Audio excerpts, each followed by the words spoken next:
और लोक जनशक्ति पार्टी के राष्ट्रीय अध्यक्ष चिराग पासवान ने मीडिया से बात करते हुए कहा कि बिहार विधानसभा चुनाव के दूसरे चरण का नामांकन पूरा हो चुका है, लेकिन विपक्षी खेमे में महागठबंधन की तस्वीर अभी भी धुंधली है। जिस तरह की बयानबाजी सामने आ रही है, उससे सवाल उठ रहा है कि क्या बिखरे हुए विपक्ष की हकीकत को छिपाने की कोशिश हो रही है। जो गठबंधन को नहीं संभाल पा रहे, मेरी तो समझ के परे है कि भाई ये लोग कौन सी दुनिया में ये लोग जी रहे हैं।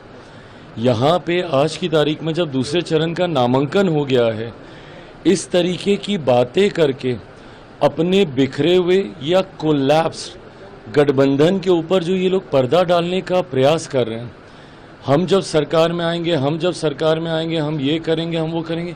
प्रभु आप आइएगा कैसे सरकार में?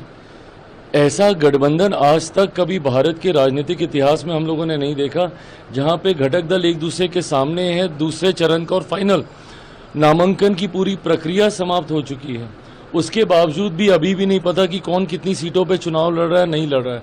एक साथ घटक दल कभी एक साथ बैठे नहीं। राहुल जी जिन्होंने इतनी मेहनत की, सब आए SIR को लेकर लोगों को भ्रमित करने का कार्य किया, सब किया, वेयर इज ही? है कहाँ वो? Completely vanished.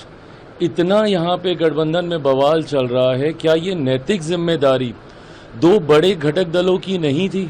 क्या ये राहुल जी और नेता प्रतिपक्ष बिहार में तेजस्वी, इन दोनों की ये नैतिक जिम्मेदारी नहीं थी कि दोनों एक साथ बैठें और गठबंधन में जितने भी बॉटलनेक्स हैं उसको क्लियर किया जाए, इन सारे जितनी भी उलझने हैं उनको सुलझाने का प्रयास किया जाए?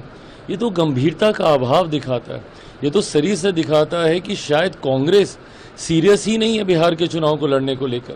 और ये हो भी सकता है, जिस तरीके से पिछले लोकसभा में कांग्रेस को राजद के द्वारा सीटें देने पे दबाया गया, हो सकता है संभवतः कांग्रेस को ऐसा लग रहा हो कि भैया एक बार फिर अगर इस बार ये मजबूती से अगर आ गए तो 2029 जो कि शायद राहुल जी के लिए ज़्यादा महत्वपूर्ण चुनाव है, शायद उसमें हम लोग को और दबाया जाएगा। इसलिए इससे अच्छा है कि गठबंधन का भ्रम बना रहे। अगर किसी को नुकसान होता है महागठबंधन में तो हो जाए।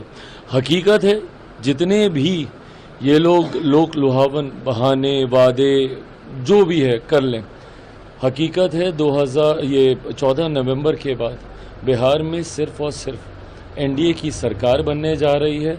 बिहार की जनता इस बात को समझ गई है कि जो गठबंधन में 5-6 घटक दलों को एक साथ नहीं रख सकते, वो बिहार की 14 करोड़ जनता को कभी एक साथ नहीं रख पाएंगे।